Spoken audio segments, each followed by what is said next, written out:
Tere tulemast kuulama Puhkeke juttude 35. episoodi. Jakob ja Mattias.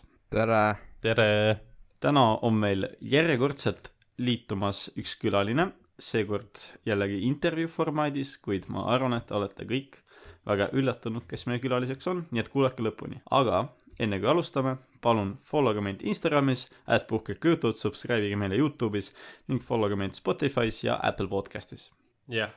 Tegelikult meil on jututeemasid mõõdukalt täna, aga intervjuu võtab enamiku podcastist ära, nii et süvitsi kuhugi ei lähe, aga katame nädala peamised teemad siiski ära. Millest tahame poisid alustada? No alustame, ma arvan, kooliga seotud asjadest, mis on juba toimunud, nagu näiteks kevadkontsert. No sellest saab ainult meil Mattias rääkida, eks ole. Tundub nii. Jee. Mis te kuulla tahate? No mida see endast kujutas, ma ei tea, ma ei ole kursis. See oli kahetunnine üritus, kus kooli see koor laulis Anima? Jah. Anime, jah. Anime. Ei, Anima. Anima ikka. Ja siis oli, teine pool oli siis tantsutalladele antud. Ja no lauldi ja tantsiti ja Uwe tänas seal abituriente ja siis Ott pidas oma kõne ja oligi kõik. Oli vahva või? Täiega. Ma ei tea, ma olin haigine, mul oli väga ebamugav seal olla. Ma siiamaani olen. Ei, aga jah, tore. Selline väike üritus. Tundus nagu natukene palju haibiti üles seda minu arust. Ja siis nagu ma ootasin võib-olla suuremat asja, kui tegelikult tuli. Aga no ei ole hullu. Tore oli. No see on tore, kui oli tore. No. Jah. On tore, kui oli tore, jah. Tõepoolest. Oota, aga miks te ei käinud? Ma ei teadnud, mis asi see on. Ma kuulsin tegelikult täna enne rekordimist, et siuke asi toimus üldse. Ai. No mind väga ei huvita ka, et kui nüüd aus olla mingid kontserdid ja asjad, andke andeks. Ei, ma täiesti mõistan. Väga tore, kui sa mõistad mind. Ja Andreas, miks sa ei käinud? Ma olin trennis põlvi lõhkumas. Kas te tantsijad ei hooli oma põlvedest? Hoolime küll. Uwe alati ütleb, et kui naisi tõstad, siis pead vaikselt maha panema. No vot, noh. No, näed. Uwe ütleb niimoodi. Meeste põlvedest ta väga ei huvita või noh, ei hooli vist. Ehk siis Andrese põlved ikkagi ei ole prioriteet. Jah. Okay. Nõus. Olen igati nõus. Igati pidi oleme nõus. Miski veel, mis on koolis juba mingil määral ära toimunud, on klassipiltide tegemine. 10-ndikel vähemalt toimus see ära. Meil 11-ndikel toimub siis esmaspäeval. Kellad varieeruvad. Kell vahetund. Jah. Nii et kõik on valmis ja kõik on juuksuris käinud. Kõik meik on tehtud ilusti. Ma ei tule. Käpp? Ma olen haige. Okei, võib-olla. Ma ei saa. Ma olen teinud koroonatesti samal ajal ilmselt, nii et... No... Kurb. Jah, kurb tõesti. Photoshopime su peale, palun. Ei, aga tegelikult nagu sa teed selle pildi ära, aga see kaob ära kuskile lihtsalt. Ei, no ta ei kao ära, kui sa paned ta nagu kindlasse kohta. No jaa, aga fair point. Ma ei tea, mul on see lihtsalt kuskil mapi vahel vist. Eelmise aasta pildid. Ma ei tea, kas mul on isegi see. No vot, mu point. Ei, nagu ma ei ütle, et mina ei pannud seda kindlasse kohta selles mõttes. Nagu mul kadus see nii või ära. Aga nagu kui sa ei taha, et see sul ära kaoks, siis sa paned selle lihtsalt kindlasse kohta, kus ta ei kao ära. No jah. Ei, no ma säästan raha see aasta. Jah, seda küll. Aga kas sa ei tahagi siis ühtegi pilti oma klassist? Kas nagu sa pead ilmtingimata olema seal või? Mul on 10-ndast pildid olemas. Okei. Keegi on vahepeal mulletid kasvatanud, ega jah. Ei, meil on 3 tükki. 30 aasta pärast sul ei ole meeles, et meil mulletid olid nagu. Ja ma arvan, et see ei ole ka väga tähtis. ei , see on väga , väga tähtis siiski . ei , ma arvan , et mul 30 aasta pärast on küll meeles , et teil mulletid olid . ei , aga nagu sul võib meeles olla , aga siis sul ühtegi nagu pilte ei ole , vaata . jaa , aga kuidas ma näen seda mulletit , kui te kõik vaatate näoga kaamerasse ? suurem osa toimub miks seal ma taga kaamerasse nagu . näoga vaatan ? seda ei no ole täpselt me saame nagu küljega olla , vaata , natukene . et siis mullet ikka lehviks ilusti . miks ma võtan mingi vanglafotole lihtsalt ? palun seiske seljaga kaamerasse , et ma näeks seda mullet . kui te seisate seljaga kaamerasse , ma tellin selle pildi . peame tegema eritellimuse . palun seljaga seistes pilt meie , aitäh . ei , ainult nagu teie 3 . meie 2 . oota , kes me see oleme 3 on ? kolmekesi . Tammemäel on ka ju . Tammemägi . lihtsalt 3 venda on seljaga kaamerasse seal esireas , teised on kõik pildi näoga . eri osades ka veel vaata . täiesti nagu vastaskoht . pealtnäha normaalne pilt , aga siis hakkad mõtlema , oot , mis siin toimub nagu . jah , ehk siis kui selline pilt tuleb , siis ma tellin selle pildi ja ma luban , et see läheb mul kuskile albumi vahele ja see ei kao kunagi ära . no jah , me teeme paar läbirääkimist , aga kinnitada ei saa , et siuke asi juhtuks . ei no lihtsalt , et te teate , kui tuleb selline pilt , ma tellin . jah , selge . aga kas nagu , ma saan aru , et Treffneris nagu ei tehta eriti selliseid mingi sõbrapilte või naljapilte , eks ole ? aga Ma ei usu. vanad selle jaoks , noh . jaa , ma mõtlen ka , et nagu mingi põhikoolis , ma mäletan , mulle üldse mitte kunagi põhimõtteliselt ei meeldinud nagu mingi pildipäevad . sest nagu , no üks asi on see , et kurat , kellega ma teen , no ma mingi võib-olla 1-2 korda elus tegin ainult nagu siukse sõbrapildi või midagi .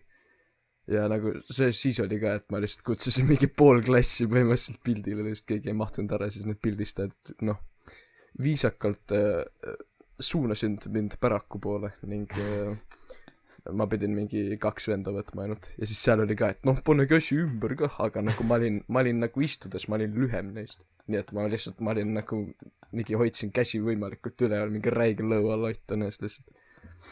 ja siis need mingi vahivad mind nagu jah , ei , väga ilus jah , ja , teeme pilti .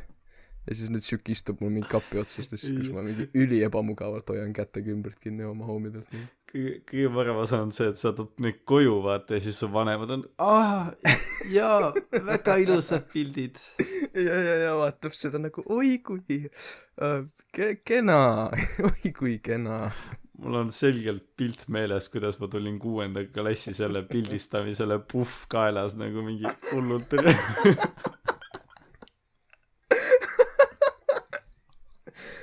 kui sul on puhv kaelas , siis ja mul on puhv kaelas , mul on särgiväel nagu siuke low V-neck t-shirt lihtsalt ja siis mul on puhv nagu ma ei tea mis märkidega kaelas . mine nii ära . see trumpab üle kõik need korrad . alati nagu ma mitte kunagi ei mäletanud , ma mingi läksin ainult pusaväel , vaata , võib-olla juuksed olid veidi sassis , aga see , et sa oled puhviga seal , ma ei saa . ei nagu ma ei pannud seda kunagi tähelega ja ma mingi alles põhikooli lõpus 9. klassis vaatan ja küsin oma vanematelt , miks ta mulle ei öelnud nagu .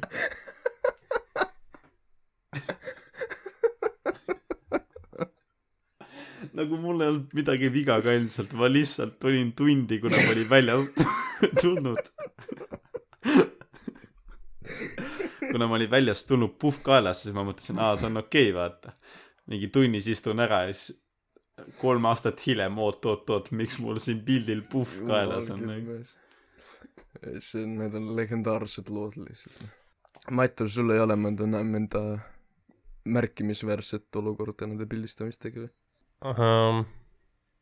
ei , väga mitte , ma ei tea , ma ei võtnud seda pildistamist väga tõsiselt või noh , tähendab nagu näha , siis mitte keegi meist ei võtnud nagu mina isegi ei teadnud , et meil nagu pildistamine on ja siis kõik oli nagu see oli nagu mingi noh , kõik olid peenelt riid ja siis ma tulen lihtsalt oma mingi dressi pluusiga , kus on mingi nagu vaata , kui sa ostad mingi kropisse kuskil , kus on nagu rõve nagu see mingi pilt peal ja hästi nagu suurelt mingi kiri ja mingi siuke tumeroheline ja siis ma olen seal ja ma olen mingi, miks kõik nii viisakalt riides on ja siis õps on nagu, meil on täna pildistamine, Matt, ja siis ma mingi, okei.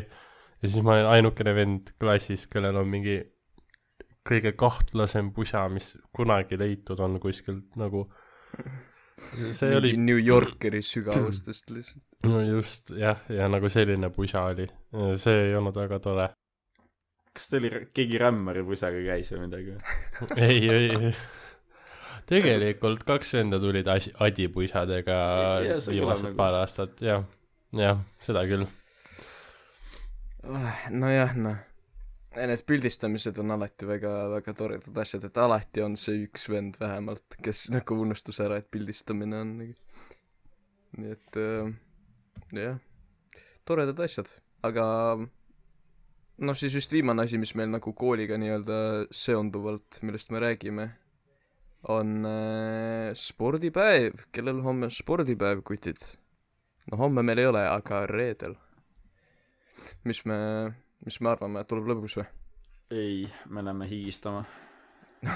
Ei, me lähme võitma ja võitmine on lõbus, seega tuleb väga lõbus. Seal oli kirjas, et parimad saad auhindu, et... No me eelmine aasta olime parimad, nii et... olime ka või? Oli küll midagi, et me mingi striimisime samal ajal ja täiega jamasti tegime, mis me võitsime kuidagi. Ma käisin lihtsalt Kärdi Teloga ringi või Liisa Teloga, kus oli Insta live ja siis ma lihtsalt küsisin mingi kõige lollimaid küsimusi ja toppisin kõigile Telo näkku. Ei, see oli väga hea. Aga nagu ma mõtlen, viimane kord, või see eelmine kord, mis meil oli, me väga vist ei võtnud tõsiselt seda nagu klassina. Ja mingil imekombel me suutsime ikka võita. Nagu 11-ndike arvestuses. Nii et... 10-ndike arvestuses. Jah, oma vanuse, oma lennu arvestuses õigemini. Et tundub, et see aasta võiks tulla samuti lebe, aga kunagi ei tea, äkki mõni teine, mõni humanitaarsuuna klass võib-olla hakkab tõsiselt võtma nüüd oma sportlikke tegevusi. Teie ei arva nii, jah? Jaa, mina arvan. Jaa, arvame küll. Jaa. Okei, väga vahva. Nojah, kooliga seonduvalt on kõik läbi vist. Nojah. Nagu voice crack oli sul seal ikka. Ei, mul ei olnud. Eurovisioon. Yeah! Mis me arvame? Keegi vaatas ka üldse seda või? Ma ei vaadanud. Oi, keegi ei vaadanud. Ukraina võitis, Aplaus. Slava Ukraini. Kõlab kinni makstult, aga ma ei tea. Ma ei ole kuulanud ühtegi laulu nii. Nagu, ma tean, et see on mingi folk, mingi rap, mingi asi, aga nagu, ma ei tea. Ma arvan, et nad peamine põhjus, miks nad võitsid, oligi see, et näidata toetust vist, et inimesed olid nagu, see on sõda. Mina mõtlesin, et mis siis saab, kui see sõda läheb nagu järgmisse aastasse ka ja siis on Eurovisioon ja siis ei toimu, sellepärast, et sõda on. Jah, see on ka väga hea küsimus, et logistiliselt on vist veidi raskendatud. Või nagu üldse Ukrainas on praegu üldse nagu halb olukord rahade ja aga nad võitsid Eurovisiooni, nii et rahaliselt on need kõik ju hästi. Aga tervete majadega ja... Ei, aga see toob ju see turiste. See ei too nii palju raha sisse. Turistid tulevad nüüd ju Ukrainasse. Mida ma tulen vaatama sinna, kuidas mingi Ukraina rahvas on väga ilus ja loodus on samuti väga ilus seal. Mine näiteks külastada Krimmi poolsaart. Või midagi. Donetski alad on ka väga ilus. Nad on teatud oma väikeste rahvavabariikidega, mine vaata need. Lugansk ja Donetsk on nii ilusad kohad. See on kultuuri täis. Ma olen kuulnud, et nende tuumajaam seal ka on päris lõbus. Tšornobõl. See on väga huvitav, kui sa lähed vaata nende reaktorid üle. Sa võid muidugi vähi saada, aga võimalus on siiski väike. Aga sa ei pane seda tähele praegu, nii et... Jah, nagu seal olles sa nagu ei märka seda, võib-olla koju minnes, aga see on ükskõik. Igatahes. Väga vahva. Mis koha Eesti sai? Ei tea. 13 minu arust. Ma sain 13. Nagu Eurovisiooni finaalipäeval teada, et meil on Stefan minemas, ehk siis hea töö, Stefan, 13. ma sain nagu läbi kuidagi mingi Instagrami postituse teada, et ei, ma sain teada poolfinaali eelneval päeval, et poolfinaalid toimuvad üldse. Ja siis ma sain finaali eelneval päeval teada, et Eesti sai edasi. Ja siis väga huvitav. Tundub, et Eurovisioon on siuke väljasurev asi, ei või? Võib-olla meie eagrupile küsimärk. Ma arvan ka, et nagu meie eagrupile ei ole enam nagu mingi vau. Ja võib-olla tõesti. No ma tean, et mu vanaema vaatas seda. Ma olin samal ajal olin kõrvaltoas, kui ta vaatas seda, siis ma kuulsin läbi seinte, kuidas keegi või miski või keski laulis seal.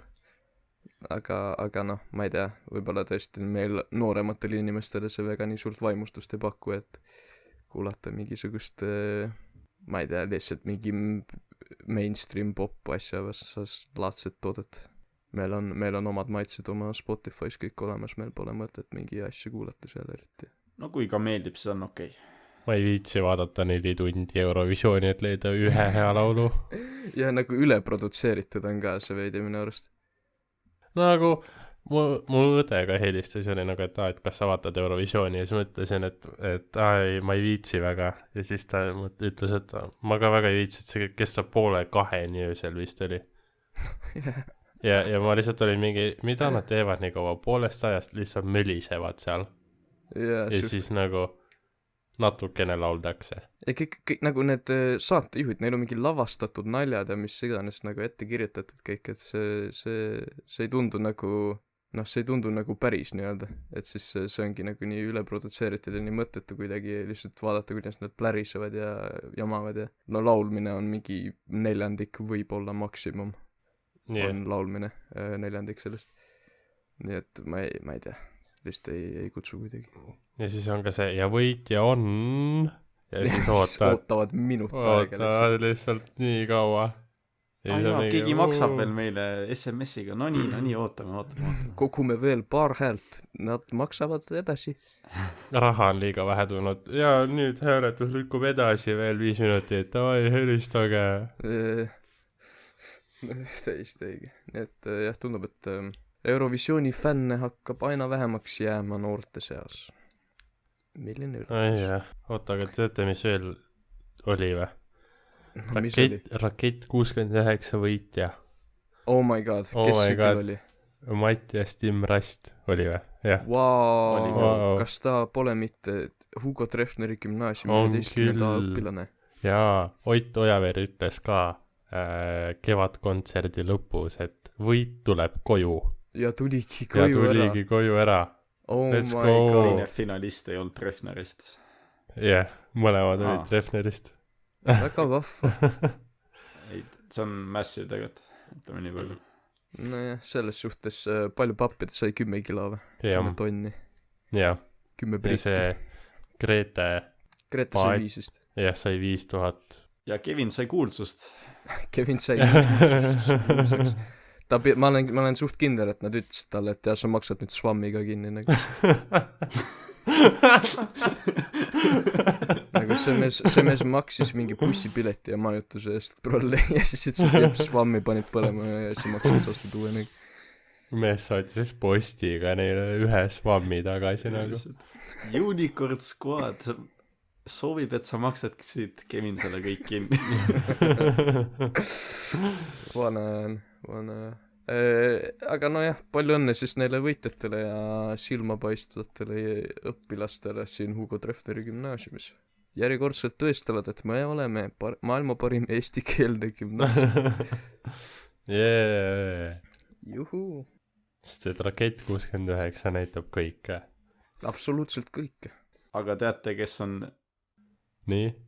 Eestikeelse gümnaasiumi parim Okay. Sõnasta nüüd hästi see lause. Maailma parima eestikeelse gümnaasiumi maailma parim eestikeelne füüsikaõpetaja. Ei tea, kes on.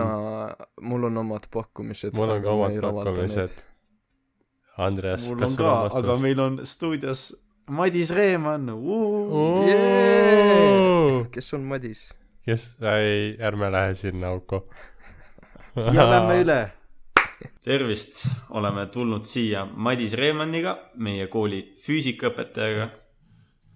Alustame algusest. Kuidas te sattusite Treffneri gümnaasiumisse?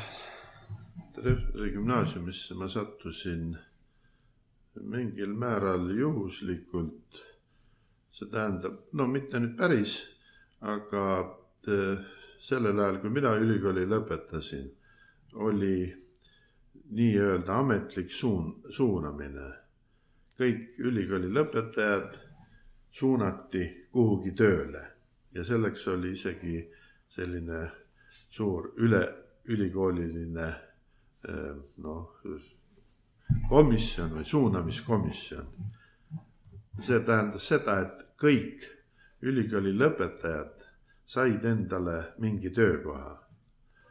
Ja suunamiskomisjonis oli siis, need töökohad olid siis esitatud ja neid sinna suunamiskomisjoni võeti siis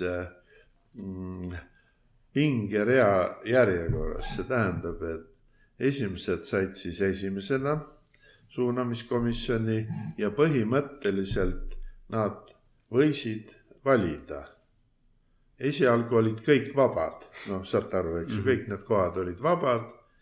Muidugi seal oli niimoodi, et oli kokku lepitud, et mõned tahtsid sinna ja said sinna, aga põhimõtteliselt võis ka teha tõelise sigaduse, see tähendab, kes oli eespool, see võis valida ükskõik mis koha. Ühesõnaga, kui oli veel valimata, siis igaüks sai valida seda, mida tema tahtis. Aga muidugi seda ei kuritarvitatud tavaliselt. Tavaliselt oli nii-öelda aumeeste mäng oli enne kokku lepitud, kes kuhu tegelikult tahtis minna. Aga aeg-ajalt juhtus ka arusaamatusi. Nii et mind tegelikult esialgu suunati hoopis, see oli see Tartu pedagoogiline kool, seal kus õpetati algklasside õpetajaid. Praegu on see pedagoogikum, see on see Salme tänav, nüüd ta on ülikoolile allutatud, seal kus õpetatakse algklasside õpetajaid. Ja ma pidin esialgu sinna minema, aga ma ei mäleta, mis asjaoludel. Ma mõtlesin, et sinna vist ei taha nagu minna ja ma vist kuulsin, et siit, kuna ma selle kooli olin ise lõpetanud kunagi 71. aastal. Siis ma kuskilt sain informatsiooni, et siin on nagu füüsikaõpetaja koht vaba. Ja siis ma tulin siia, küsisin direktori käest ja direktor ütles, et jah, on vaba. Ja siis vist tehtigi see suunamine, ma enam neid üksikasju ei mäleta, aga põhimõtteliselt siis tehti suunamine ümber ja ma saingi siia. Aga te siis ka õppisite Treffneri gümnaasiumis? Jah, õppisin, jah. Ma õppisin ainult nii-öelda keskkooli või gümnaasiumi osas. See tähendab, minu ajal olid keskkooliklassid olid 9-10-11 ja siis 12 klassi ei olnud, see tuli hiljem. Selge. Aga teil oli vist möödunud, mis päeval meil? Teil oli sünnipäev, kui tohib küsida? Ja sünnipäev oli 10. mail. 10. mai, voh. Ja siis tiksus 69 aasta teil? 69, jah, sai. Ja nüüd te ütlesite 71 aastal tulite Treffnerisse või lõpetasite? Või? Ma lõpetasin 71. aastal. Siis ta oli Tartu esimene keskkool. Oli tema ametlik nimetus. Ta oli täpsemalt öeldes Anton Hansen Tammsaare nimeline Tartu esimene keskkool. Väga meeldiv. Ja mina õppisin siin 3 aastat. Ja ma õppisin ka tegelikult, siis kutsuti seda eriklassiks, mina õppisin füüsika eriklassis. Sellel ajal olid matemaatika ja füüsika eriklassid olid eraldi. Muuseas, Aime Punga õppis matemaatika eriklassis samal ajal. Samal ajal? Jah, samal ajal. väga hästi. Aga miks te just füüsika suuna valisite, et miks näiteks matemaatikasse ei läinud? No see oli ikka ülikooli valik, see tähendab, et ülikooli õppimiseks ma valisin füüsika suuna. No raske on ütelda, aga mul oli tegelikult selleks soodumus oli olemas, sest mul tegelikult isa oli füüsik ja vanemade oli ka füüsik ja väga paljud tuttavad ja sugulased olid füüsikud, nii et ega ma ei, sellel ajal oli, füüsika oli suhteliselt populaarne veel. Ta oli varem veel populaarsem, aga sellel 71. aastal oli ta veel suhteliselt populaarne ka. Aga ma arvan, et pigem oli vast see nii-öelda perekondlik taust, mingil määral mõjus. Mm-hmm. No meil on ikka tundides kõrvu jäänud, et olete pidevalt tegelete ka talutöödega, ehk siis te elate vist kuskil? No jah, see on nüüd niimoodi, et ma olen maalt pärit, ma olen maal sündinud ja 5 esimest aastat kohe päris maal elanud. Sellel ajal oli nii, et ma elasin maal sellepärast, et mu isa visati ülikoolist välja, ta päritolu ei olnud kõige parem. See tähendab, et sotsiaalne päritolu ju varaisa oli kulak ja jooksis mööda Eestit ringida ja kui isa ülikoolis õppis, siis soovitati tal dokumendid välja võtta ja ta oli 8 aastat, oli siis nii-öelda tõuparanduses käis siis, pidas siis töölisametit, ta oli elektrik. Ja siis 8 aastat hiljem võeti ta ülikooli tagasi ja siis ta lõpetas ülikooli suhteliselt hilja. Ühesõnaga. Ja siis me kolisime Tartu linna ja siis ma sain linnameheks natukeseks ajaks. Linnameheks. Ja siis linnamees ma olin 2 aastat, siis elasin seal, kus on praegu inkubatsioonikeskus, seal oli vanasti Füüsika-astronoomia instituut, isa mul töötas seal ja seal kandis elasin ma tükk aega kuni, ma ei tea, 75. aasta või 74. aastani. Ja siis 75. aastal ma tegelikult abiellusin ja siis me elasime Tartu linnas siin, Supilinnas. Ja nüüd see praegune elukoht või see, kus ma praegu elan, see on umbes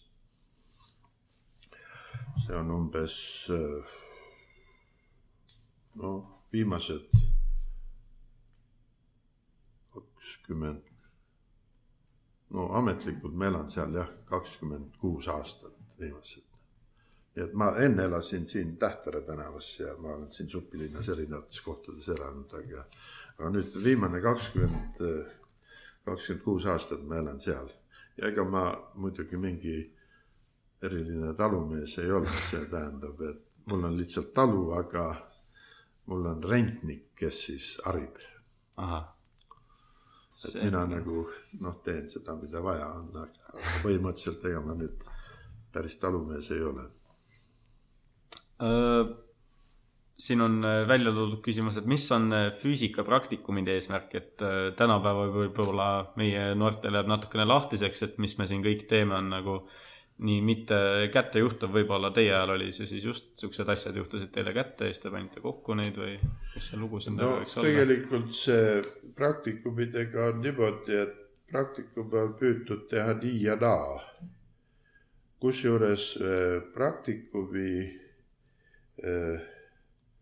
näiteks meie ajal oli ka, kui mina õppisin siin koolis, siis oli füüsika praktikum oli ka olemas ja meil oli nii, et oli füüsika praktikum oli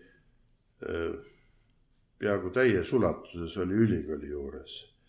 Siis koolil nagu ei olnud seda materiaalset baasi nii palju ja siis need praktikumid tehti, praktiliselt kõik tehti ülikooli juures. Noh, selle kohta ühel ajal, siis kui mina siia tööle tulin, siis tegelikult mina tõingi selle füüsikapraktikumi ülikoolist siia. No siis olid juba vahendeid oli olemas ja siit sai siis teha. Sellest ajast saadik on siis niimoodi käinud, et siis kui suur põlemine siin oli, siis oli ka mingi lühike periood oli meil ülikoolis, siis siin ei saanud midagi teha, siin ei olnud kohta. Ja siis pärast tuli uuesti siia tagasi ja siis me mõtlesime, et võib-olla jätakski osa praktikumi siis ülikoolile ja osa siia. Ja nüüd ongi siis, ma ei oskagi ütelda, kui kaua aega, 10 aastat vist veel päris ei ole, aga sinna kanti on nüüd käinud nii, et pool praktikumi on, tähendab 10. on kogu praktikum siin, aga 11-12 on siis pool on koolis ja pool on ülikoolis. Hästi, aga teil on aastaid füüsikat all kindlasti, et mis osa teile rohkem meeldib? Kas teile ikka meeldib see füüsika kokkupanek ise, suke praktikumid või? No see on nüüd niimoodi, et praktikumi eesmärgid võib püstitada nii ja naa. Siin viimasel ajal on pakutud umbes nii, et praktikum oleks praktilisem. See tähendab, et tegi midagi asju kokku, ühesõnaga nii nagu mingil määral nagu võib-olla olete, tehakse selliseid asju nagu robootikat, kus pannakse asju kokku asjadest. Aga nende asjadega on jälle oma probleem, sellepärast et õpetuslik moment on nendel natuke kehva, sest esialgu, mõnede inimeste jaoks on see väga huvitav ja vajalik, kahtlemata, aga tuleb välja, et näiteks kui pakkuda selle asemel näiteks robootikat, siis soovijaid oleks väga vähe tegelikult. Üksikud on loomulikult ja nende jaoks see sobiks väga hästi, aga nii-öelda tervikuna kogu klassile pakkuda, siis ongi leitud, et praktika siis, kas siis antud või lähedasel kujul siis sobiks siis kõigile. Kusjuures huvitav on see, et viimasel ajal millegipärast sobib just nii-öelda mitte füüsikaalasel, arstid on huvitatud füüsikapraktikumidest ja praegu sellest aastast alates siis tehakse ka sisseastumiskatsed füüsikas üle hulga aja. Vanasti oli muuseas füüsika eksam, oli arstidele sisseastumiseksamina kohustuslik ja see oligi see, millega vahet tehti. Arstid olid tavaliselt niimoodi motiveeritud ja tegid sisseastumise eksameid hästi ja neid oli liiga palju. Selles mõttes, et neid ei saanud kõiki vastu võtta. Ja siis oligi viimane oli füüsika eksam, mida siis kasutati sikkude ja lammaste eristamiseks. Ja mina olen ka käinud omal ajal siis, kui need eksamid olid.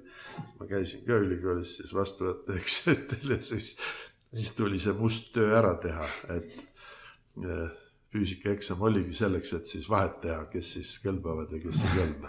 Vahepeal see unustati ära, aga nüüd siis keegi ilmselt tuletas jälle meelde ja nüüd on ka, ma ei tea, missugusel kujul ta praegu tuleb, aga eks ole näha siis. Aga vahetades teemat, kuidas teile distantsõppe oli? Distantsõppe minul ei andnud küll erilist muljet, nii halvas ega ka heas mõttes ei andnud. Esialgu oli natukene, kuidas öelda, kehva, sest alguses ei olnud meil ju vahendeid distantsõppe läbiviimiseks. See tähendab seda, et need vahendid, ma mõtlen näiteks kaamerad ja mikrofonid, need tulid alles hiljem. See esimene hoog, kui oli, siis see käis selles mõttes suhteliselt igavalt, et suhtlemine õpilastega käis arvuti teel, aga põhimõtteliselt ju sisuliselt põhiliselt tekstina. See tähendab, et mina kirjutasin neile tööülesandeid, eks ju, ja nemad siis lugesid ja püüdsid neid siis täita. Aga kuna õppetööd ennast seal ei toimunud, siis ma ei arva, et see õppetöö nüüd eriti efektiivne oli. Aga midagi vähemalt, tähendab õppetöö kui selline toimus, aga tema efektiivsus, ma siiski sügavalt kahtlen, et see seal nii hea oli või eks see sõltus ka inimesest, mõned inimesed oskavad arvuti teel õppida, aga teised ei oska. Aga hiljem siis, kui see teine suurem sats oli, kui tuli jälle koju jääda, siis oli selles mõttes parem, et siis ma istusin ise koolis. Siis olid enam-vähem normaalne kaamera ja enam-vähem normaalne mikrofon ja siis ma esinesin nii nagu sain, jah. Nii et ja viimasel hooajal, kui siin veel oli, siis minust läks see peaaegu mööda, seepärast et siis mul oli vähe tunde ja tunnid tulid siis, kui oli. Siis kui distantsõpet ei olnud, nii et ütleme sellel õppeaastal on tegelikult minu jaoks kõik tunnid praktiliselt füüsiliselt toimunud, nii et mõnedel siin oli, jäid ära ja arusaavatusi, aga minul praktiliselt sellel õppeaastal on ju kõik tunnid füüsiliselt toimunud nii-öelda kontakttundidena, nii et see viimane osa jäi nagu üldse sellest välja. Kas teil on kõigi nende aastatega kujunenud lemmikõpetaja, töötaja või keegi, keda tahaksite välja tuua, et temaga oli väga tore? Nagu ikka vanal inimesel, need jäävad möödanikku tavaliselt. Aga oli meil siin selline periood, kus võiks öelda, et käis loominguline töö ja käiski. See oli 90ndate alguses. Siis, kui Treffneri gümnaasium uuesti loodi, varem oli ta, või siis, kui uuesti Treffneri gümnaasium siis avati ja siis oli mul üks noorem kolleeg, Tarmo Ainsaar, kes oli tegelikult hariduselt füüsik, aga ta sattus siia infojuhi koha peale ja tema oli selline mees, kes arenes koos arvutiõpetusega ja seetõttu ta on üks väheseid inimesi, keda ma pean siiamaani autoriteediks. See tähendab seda, et tema valdab nii riist kui tarkvara täis küllaltki hästi ja ta kahjuks tal tervis läks käest ära ja tal soovitati õpetaja ametiga mitte tegelda. Et tervisele käib, see on liiga ja ta nüüd, ma ei teagi, kuidas seda nüüd kutsutakse, põhimõtteliselt ta läks siit ära e-netti, aga ühesõnaga tema tegelebki selle hariduse internetiseerimisega ja tema on seal kõva ülemus. Ma ei teagi täpselt, missugune asutus see on, neid on ümber tõstetud aga põhimõtteliselt tema tegeleb siiamaani haridusasutuste nii-öelda internetiprobleemidega. Ja temaga me tegime palju koostööd, see tähendab, et mina tavaliselt tegin füüsika poole pealt ja tema tegi siis selle, et arvuti poole pealt. Need samad töövihikud sai siis tehtud. seeriatöövihikud. jah, seeriaülesannete töövihikud. Ja see käiski nii, et minu pool oli siis nagu füüsika pool ja tema pool oli see, et meil olid head kontrollimise programmid ka olemas. Nii et oli täismäng, jah. Aga ja siis mul veel siis oli üks vanem kolleeg Märt Kask, tema oli ka siukse omaette lähenemisviisiga, huvitav isiksus ja temaga mul oli ka koostöö, temaga oli niisugune koostöö, et tema lubas kellelegi, et ta teeb ülesannete kogu, aga ma ei tea, mis asjaoludel, siis ta ei viitsinud seda ikka teha. Ja siis ükskord ütles minule, et võib-olla, et sina teeksid, et teeksime 2 peale. Ja ma ütlesin, et küll, teeme siis 2 peale ja siis lõpuks oligi nii, et mina tegin 60% ja tema tegi 40%. Ja aga me tegime koostööd. Tehtud ta sai. Ja, nii et ära tehtud ta sai, jah. Nii et praegu on juba vist 8. trükk või mis ta on. See on juba nii muistne, et keegi ei teagi enam millal see valmis. No teid on tihti nähtud varem, meie vist ise ei ole teid rattaga sõitmas nähtud. Kuidas sellega lood on? Sellega on nüüd niimoodi, et ma järgmine nädal hakkan rattaga sõitma. Selles mõttes, et mul oli vahepeal väikseid probleeme liikumisega, see tähendab seda, et mul see, kuidas öelda, oli selline vanainimese haigus oli see, et puusad nagu hästi ei liikunud. Ja siis ma 5 aastat tagasi, laskusin nii madalale, et ostsin endale auto. Ja nüüd ma olen siis sõitnud, rattaga ja autoga mõlemaga. Ja nüüd vahepeal, kui see käimine nagu kehva oli, siis ma sõitsin nagu rohkem autoga. Aga nüüd mul on plaanis selles mõttes rattaga sõita, et mul on plaanis nüüd mägedesse minna üle hulga aja või mitte väga üle hulga aja, aga siis peaks nagu paremas vormis ka olema. Rattasõit ka natukene. Ikka aitab, jah. Väga hästi. No loodame teid näha siis rattaga. No võib-olla tagasi tulles selle põlengu juurde. Meil on palju räägitud sellest, aga mis oli siis teie perspektiiv selles suhtes, sest see just toimus siin füüsikatiivas, et...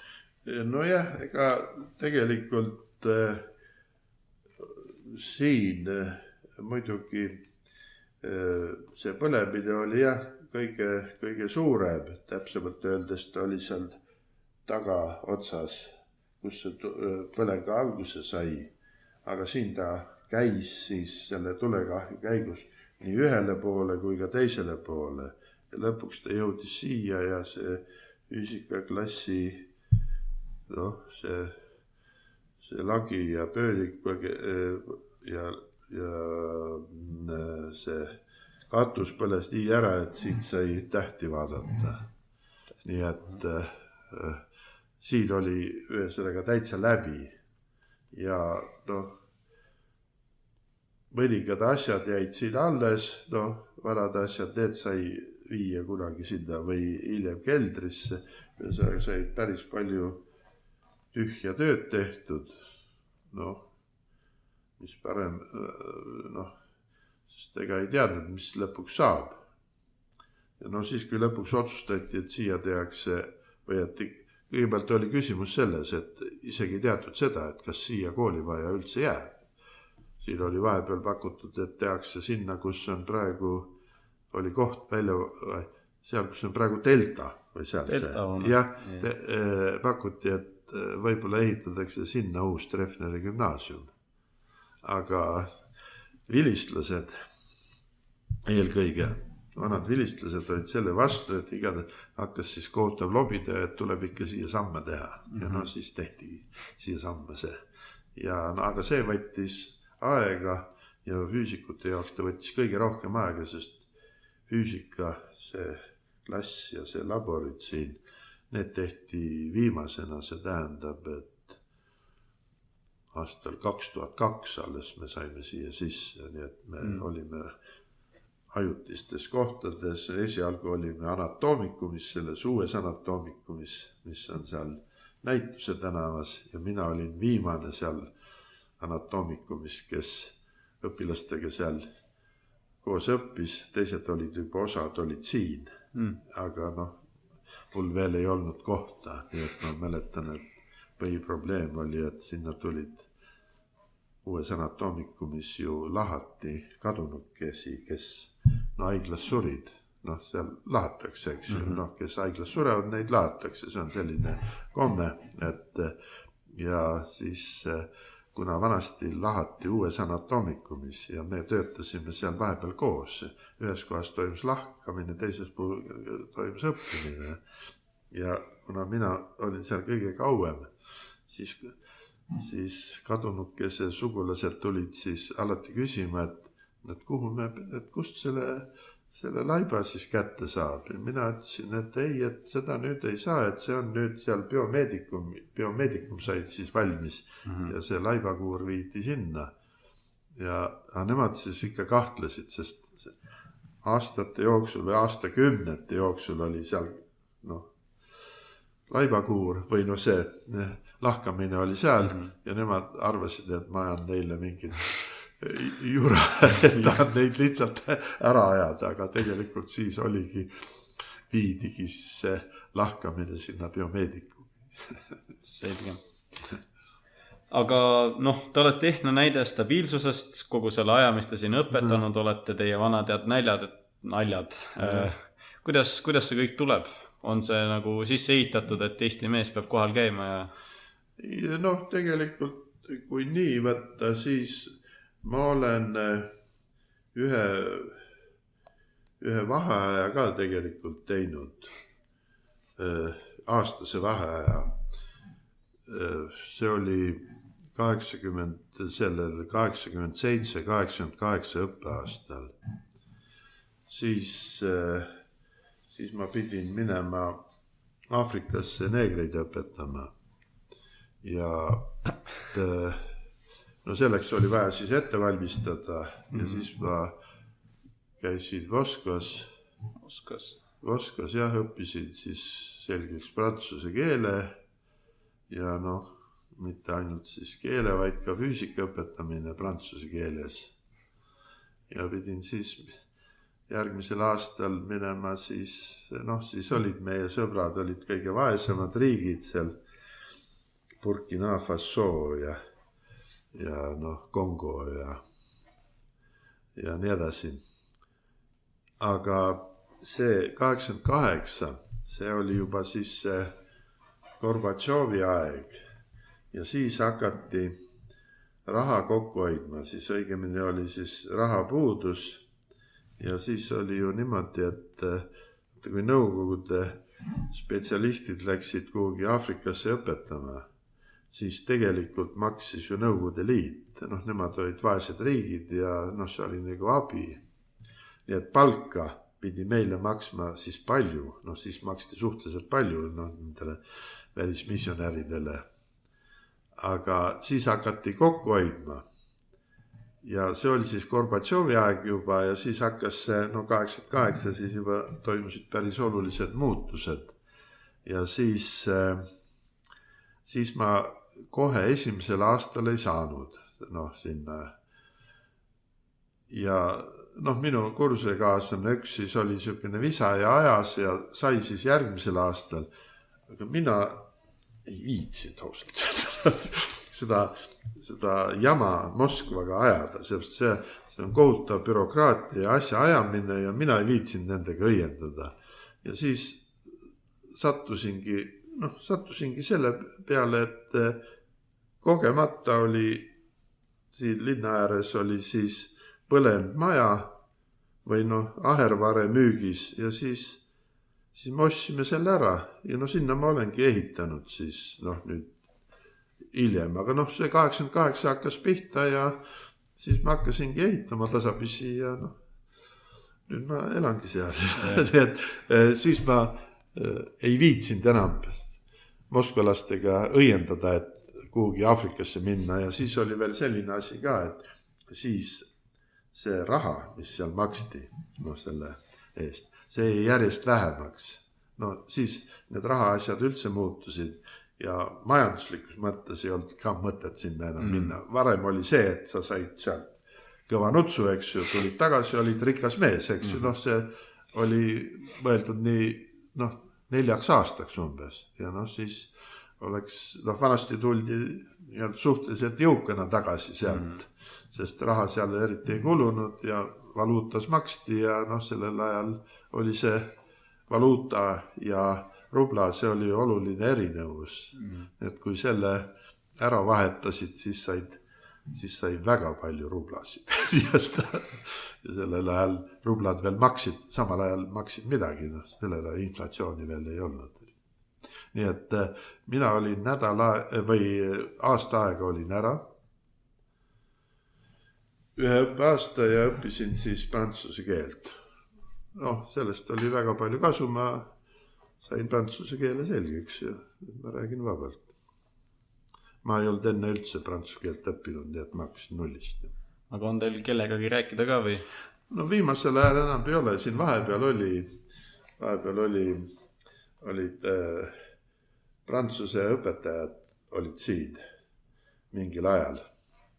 No ühesõnaga olid siin Eesti prantsuse keele õpetajad ja neil oli tihti peale siis nii-öelda kaasas või noh, tulid siis Prantsusmaalt õpetajad ja mul on üks sõber jäänud sellest ajast, isegi üks Jean Thomas oli, kellega ma suhtlen aeg-ajalt siiamaani. Noh, tema oli, millal ta siin oli, umbes 2005 või? No siin oli ta, nii et umbes sellel ajal ta oli siin. Ta käib, kuna ta võttis siit kogemata Eesti naise, siis ta käib aeg-ajalt Eestimaal ja siis me saame kokku ka. Kas siin või siis kuskil Pariisis. Kuidas juhtub, oleme saanud visiitkus hääl kokku. Okei, aga peale seda kooliremonti on teil liikumisharjumused kuidagi muutunud, et noh, tulite siia vist peale remonti alles 4 aastat või noh, peale remondi algust, ehk siis sellega on, kas siis alles pärast, no 82 te saite, 2002 te saite vist sisse kolida siia. Jah. Kas siis hakkasin nagu harjumused kujunema teil siin või teil olid juba harjumused ees olemas? No harjumused olid ees olemas, ainukene asi, mida pidi tegema, oli see, et ma püüdsin hirmsasti uusi õppevahendeid saada. Aga see oli väga raske ja esialgu ei saanud ka midagi. Tähendab, õigemini midagi sai, sest esialgu, kui kool uuesti valmis sai, siis eraldati raha õppevahendite ostmiseks ja siis ma käisin Saksamaal neid ostmas mitu korda. Aga noh, neid õppevahendeid anti 3 korda vähem kui lubati. No, eks ta midagi ikka oli ja noh, neid on siiamaani. Aga noh, nüüd on selline asi, et viimased aastad, nüüd on juba 15 või 16 aastat, olen ma TalTechi õppejõud. Ja TalTech, see on see TalTechi Tartu kolledž on siin. Ja ma õpetan neile füüsikat ja annan ka praktikumi. Ja nemad, kuna neil seal Puiestee tänavas ei ole võimalusi, siis nad käivad siin. Aga ma saan siis nendest kasu, sest ma ei tea, kuidas see direktor on nendega siis kokku leppinud, ta vist võib-olla üüri ei küsi, aga nad siis maksavad meile õppevahendite soetamiseks, maksavad raha ja see tuleb siis minu kätte, ma saan siis osta õppevahendeid. See ei ole küll palju, aga noh, kui on juba palju aastaid, siis midagi jääb alles ka, kõik asjad ei kulu ära. Nii et ma ei ütleks, et praegusel ajal on mul õppevahendeid piisavalt. Noh, ühesõnaga, kui jääb midagi õppevahendite pärast ära, siis on pigem enda viga, mitte õppevahendite viga. Siukene värk on. Nii et ma töötan seal TalTechis siiamaani ja kuidas öelda, siukene väike, aga pidev tasu, noh siis võimaldab, sest ega õppevahendite jaoks ma kooli käest ei ole mitte üldse raha saanud. Noh, sama hästi kui mitte üldse. No, ise tehtud, hästi tehtud.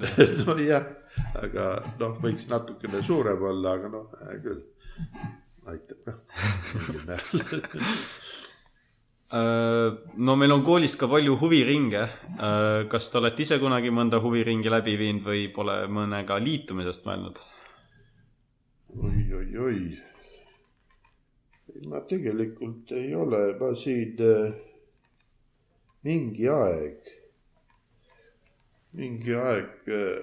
noh, ma olen kunagi võrkpalli mänginud päris. Ma olen isegi koos Eesti kõige kõvema võrkpalluriga mänginud kunagi noorest peast.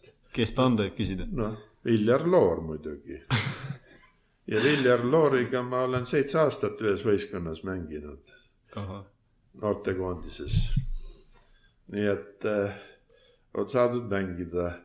Ja pärast seda, kui see noortekoondise aeg täis sai, siis ma mängisin, siis oli selline asi nagu teaduste akadeemia ja see oli teaduste akadeemia ja õpetajate ühine võistkond oli. Ja siis ma võtsin sellest ka osa aga siis ma käisin ainult võistlemas. Nii et selles mõttes ma mängisin võrkpalli, niimoodi kuni 55, ma ei tea, ma olin 55 või umbes niimoodi, jah. Aga siis oli see viga, et hakkas jalgadele või õigemini puusadele. Ja arst ei soovitanud enam väga hüpata. Nii vana inimene, et ära hüppa tead. No sõita saab. No rattaga, sellepärast ongi, ratas on hea, et jooksmise asemel on rattasõit on parem, kui on probleeme puusade ja liigestega. Noh, meil ka siin mõlemad põlvad läbi, me teame. Sellepärast ongi see. No teil on veel natuke rohkem aega sinna ma. Loodan. Noh, tunnis meenutate ja siin ka meenutasite, et mägedes käimist. Millal viimati seal käidud sain? No viimati ma käisin oma lastelastega, käisin Kamtšatkal. See oli 2019. 19? Jah, 2019. Ma ei olnud, nõukogude ajal kõik käisid Kamtšatkal, et tore koht on, ja mina käisin siis kõrgmägedes, mul polnud aega Kamtšatkal käia, aga siis kunagi hiljem tuli meelde, et aga võib-olla läheks Kamtšatkale ja siis mul olid lapselapsed just nii vanaks saanud, et olid parajad, siuksed gümnaasiumi lõpus, et parajad kaasa, siis ma mõtlesin, et näitan neile ka, kuidas elu Venemaal käib. Ja siis ma käisin 2016 käisin siis Patagoonias, Lõuna-Ameerikas käisin ka mägedes, jah. Okei. Aga siin viimasel paar küsimust. Kaua te üldse plaanite siin õpetada? Kas nii kaua, kuni kool hakkab siin praktikumide eest maksma või? ei, praktikumi eest ei makstakse mulle ikka tunnitasu, ma ikka saan selles mõttes, ei ole. Aga ei, no küsimus on selles, et ma polegi selle peale väga mõelnudki. No nii palju kui annab, sest ega nii kaua kui jõuab liigutada ennast.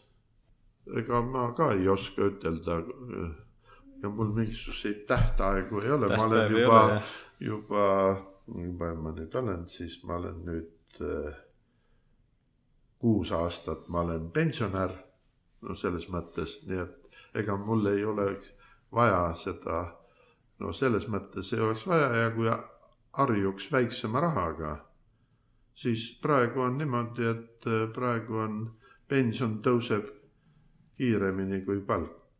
See tähendab, palk on jäänud samaks, õpetaja palk on niru ja teda viimasel ajal pole üldse korrigeeritud. Pensionile vähemalt indeksiga tuleb juurde, nii et pensioni osa muutub minu jaoks järjest suuremaks. Ehk ma õpetan siin ka täiskohaga, eks ju. Nii et on niisugune, jah. Paraku. Noh, aga pensionil plaanite veel matkamas käia või? No, ma ei oska ütelda, see sõltub nüüd, mul tulebki nüüd nii-öelda võib-olla mingil määral tõehetk, sest ma nüüd 20 või 16. juunil ma lähen jälle mägedesse ja no vaatame, kuidas ma seal vasta löön, ega ma ei julge nii väga poosetada, aga võib-olla saab hakkama. No see on niisugune sümboolne värk ka, et me kunagi käisin ühe daamiga 50 aastat tagasi sääl ja nüüd mõtlesin, et võib-olla 50 aastat hiljem oleks päris huvitav. Et ma 1972. aastal ja see oli mu esimene mägimatk.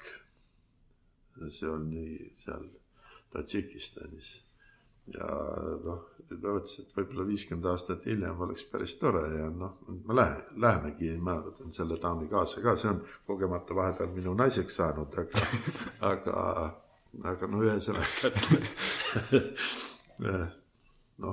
eks ole näha, ma ei julge väga õisata sellepärast, et füüsiline vorm üldiselt liigub ainult ühtepidi, see tähendab keevemaks minu jaas vähemalt. Noh, meie poolt on muidu kõik, aitäh, et olite valmis meiega rääkima.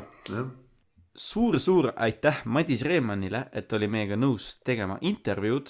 Vaadake üle meid Instagramis @puhkeka-jutud, Spotify's, Apple Podcastis ja muidugi YouTube'is ning ärge unustage tulla spordipäevale ning kolmapäeval on toimus klassidevaheline jalka, kes ei ole tähele pannud, uurige Karl-Markus Kiudmalt. Meie poolt täna kõik, aitäh, et kuulasite jällegi meie podcasti ning kohtume järgmises osas. Tšau! Tšau! Tšau!